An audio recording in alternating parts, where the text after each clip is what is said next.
It's time for Recipe of the Day. We are right at the end of March and things are warming up, at least in some places. Certainly here in Florida, it is no longer cold in the mornings or chilly or anything. It is heating up, and that means grilling season is here for sure. There is nothing better on the grill than beef, and these ribs are they're like dinosaur ribs, they're those nice big ones. I'm not talking about short ribs here. Those big, long bones covered in nice, meaty beef.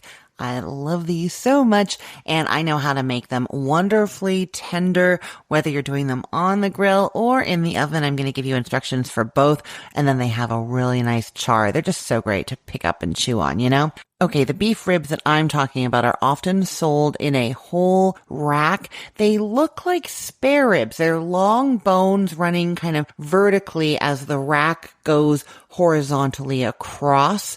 Okay, if you're not sure what I'm talking about, if you go to the link for the beef ribs in the show notes for this podcast, or go to cookthestory.com and search for beef ribs, I have pictures of the raw racks there. Crucially, we are not talking about short ribs. Those are beef, but they're different. They have sort of smaller, wide bones. And we're not talking about the flanken-cut style beef ribs, which you get in Korean style barbecue.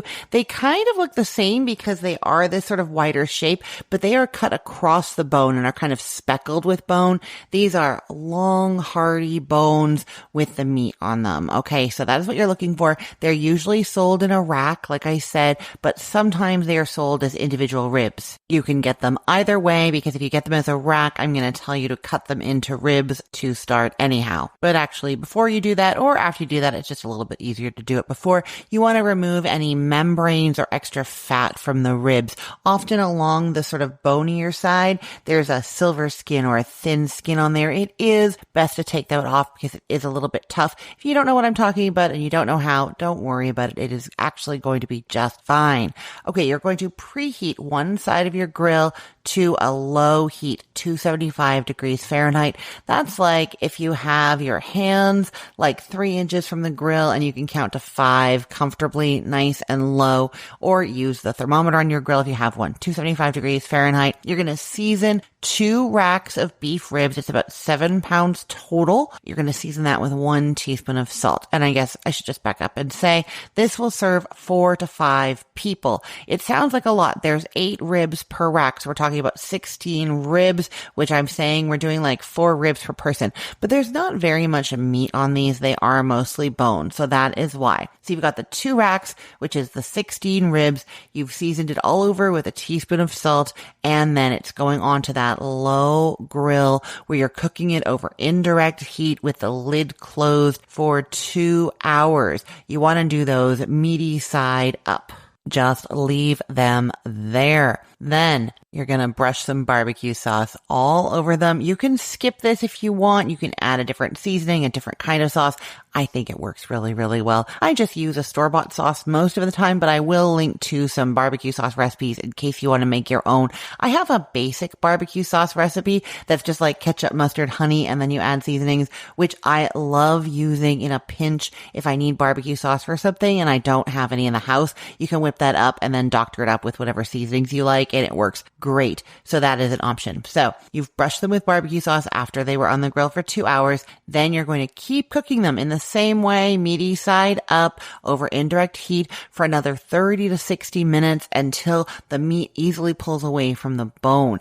You can serve them then, let them rest for 5 minutes first, or you can add some char to them, turn the grill up and let the ribs darken in the spots, flip them over, darken the other side, 2 to 3 minutes per side just to get some of that nice color on there. Then let them stand 5 minutes and then dig in. You're going to pick them up, bite into them. Make sure you have a lot of napkins nearby. They are messy and so good. Okay, I promised you that I would tell you how to do them in the oven as well if you are not grilling this weekend. It is pretty similar, and I will say, as with my other ribs and a lot of my grilling recipes, I sometimes do this oven portion first, even the day before, and then when I want to serve them, I brush them with barbecue sauce and put them on a hot grill to char them like we just did, get a little char on there and heat them through. So you get your slow cooked in the oven the day before while you're doing whatever in the house, and then you pull them out and put them on the grill, and wow, everybody, with those grilled ribs or faux grilled ribs, and they're delicious. So totally you could combine these two techniques, but I'm telling you now how to do them like completely in the oven. Preheat your oven to 300 degrees Fahrenheit, cut those racks of digital ribs, season with the 1 teaspoon of salt all over, and then they're going on a large baking sheet in a single layer uncovered for an hour, mediast side up again. Then cover the whole pan with aluminum foil and cook for another hour and a half.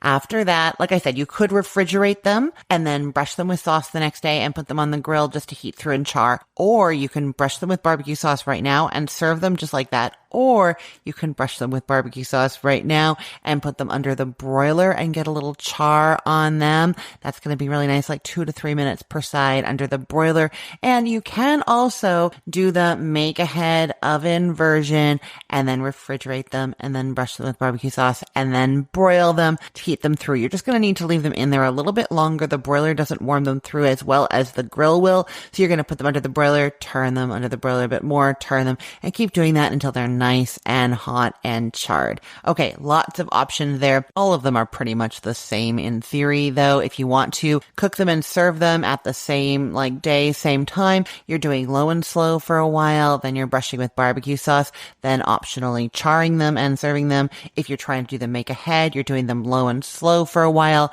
then you're refrigerating them, then brush them with barbecue sauce, then char them to heat them up and serve.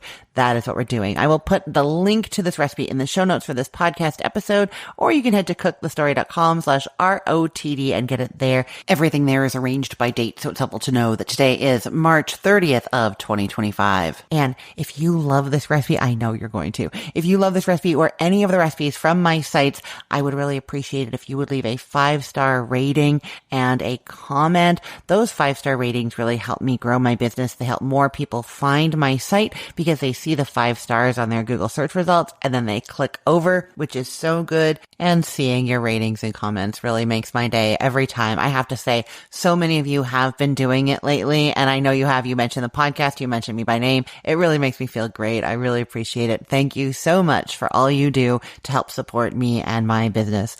I am Christine Pittman from cookthestory.com, thecookful.com, the all-new chicken cookbook, and from this podcast, Recipe of the Day. I hope you have a great day. Let's get cooking.